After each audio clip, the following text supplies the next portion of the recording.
पड़ेगा, है कि नहीं? सुनाना तो पड़ेगा। अब जो पढ़ना जानता है वो तो चुपचाप पढ़ के बैठ जाएगा और फिर वो बोलता नहीं है। अब सब तो मेरे जैसे मुँह फट होते नहीं है, बेशरम होते नहीं है कि नहीं? वो बेचारे परेशान हो गए। अगर तुमने मुझे किताब दे दी, मैंने पढ़ ली, मैं जान गया, मैं समझ गया, मैं तो निकल गया, ऐसे बताऊँ कैसे? सच्चाई कैसे बताऊँ? सच्चाई कड़वी होती है, हैं? तो वो क्या लिख रहा है कि अश्लील है, उसको पढ़ा भी नहीं जा सकता। उसका संकेत मात्र भी देना कठिन है क्योंकि वह पढ़ने योग्य नहीं है, परंतु हम उसे यथासंभव शिष्ट रूप में कुछ कुछ बताने का प्रयास करेंगे जिससे कि कृष्ण के जीवन की झांकी मिल सके। देश के कुछ भागों में अभी भी प्रचलित रीति के अनुसार कुछ गोपियां यमुना के किनारे वस्त्र छोड़कर नदी में नहा रही थी।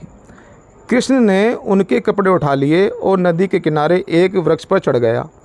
जब उन्होंने अपने वस्त्र मांगे तो उन्होंने उस समय उस तक वस्त्र देने से इनकार कर दिया जब तक कि अपने वस्त्र लेने वे नग्न रूप में उसके पास तक ना चली आए। और जब वे नग्न रूप में उसके पास आई तब उन्होंने उसे, ये मैंने तो नहीं लिखा, ये घटना मैंने तो नहीं लिखी, भगवद गीता में लिखी हुई है, मैंने सिर्फ पढ़ के सुनाई है आपको।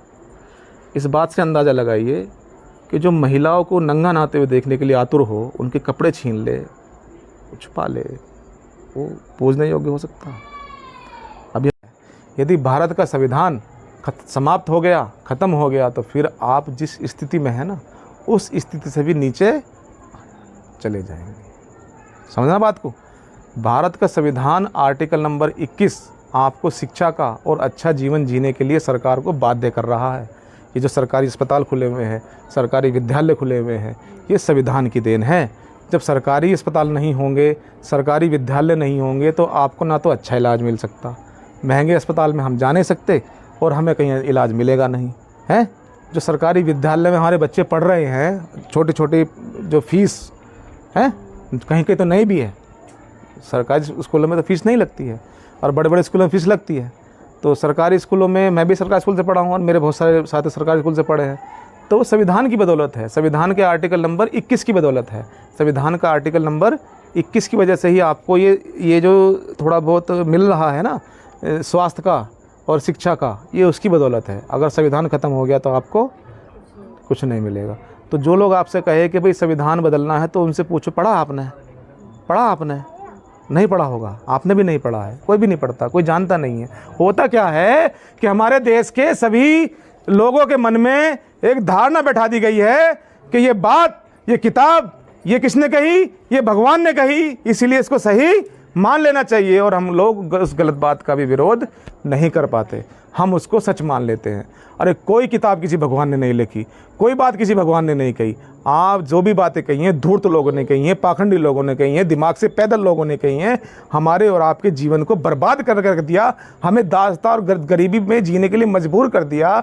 ऐसे लोगों ने आपकी ये चीज़ें कही हैं और बाबा साहब ने संविधान लिख करके आपकी दास्ता गरीबी को दूर करने के रास्ते खोल दिए। तो संविधान जरूरी है। संविधान आने से पहले स्त्रियों की स्थिति अवगत कराने के लिए कुछ बातें आपको बताता हूँ किताब से। जो संविधान लागू होने से, जब संविधान 1950 में लागू हुआ, तो उससे पहले कोई ना कोई संविधान तो इस देश में होगा, उसके अनुसार देश चलता होगा। तो उस संविधान में क्या लिखा होता था? शूद्रों के प्रति तो कठोर था ही, स्त्रियों के प्रति उसके विचार किसी उससे कम नहीं थे। स्त्रियों के प्रति हीन विचारों से वह आरंभ करता है। कौन करता है? जिसने वो संविधान लिखा। कौन, किसने लिखा? मनु ने लिखा। मनु जो अपने आप को क्या कह रहा है कि मैं ब्रह्मा का मानस पुत्र हूँ, ठीक है। इस संसार में स्त्रियों का स्वभाव पुरुषों को मोहित करना है, इस कारण बुद्धिमान जन स्त्रियों के बीच कभी सुरक्षित नहीं है। मतलब आपका काम ये है कि पुरुषों को मोहित करते रहो और कुछ काम धंधा ही ना आप। ये सोच है आपके प्रति। जो लोग ये कह रहे हैं कि हिंदू राष्ट्र बनाना है, उसके प्रति सोच बता रहा हूँ। अगर हिंदू राष्ट्र बन गया तो आपकी क्या स्थिति होने वाली है, वो सोच मैं आपको बता रहा हूँ।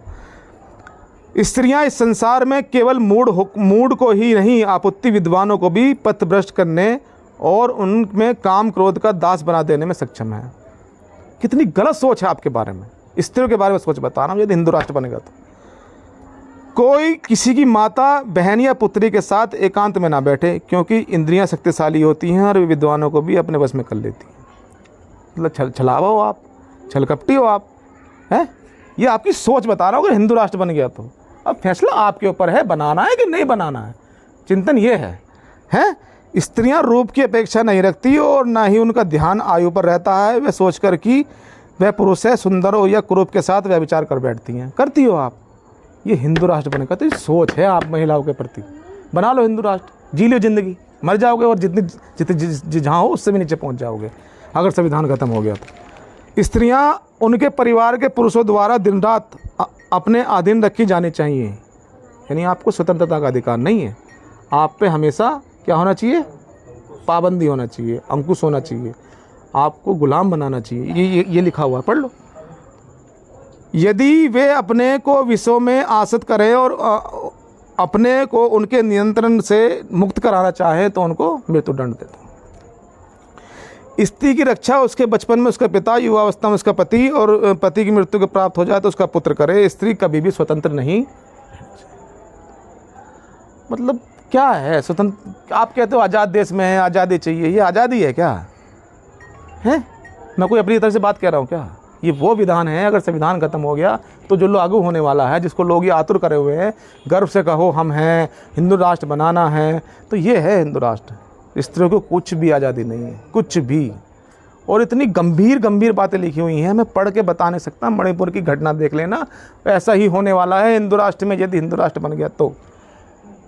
और भैया ज़्यादा बात ना करते हुए आज के लिए इतना ही है। पीछे से वो आ रही है, अब फैसला आप पे है। बहुत सारी बातें बतानी थी और बहुत सारी बातें बताई गई। इसी के साथ नमो बुद्धाय, जय भीम। हमारे बीच हमारी अध्यक्ष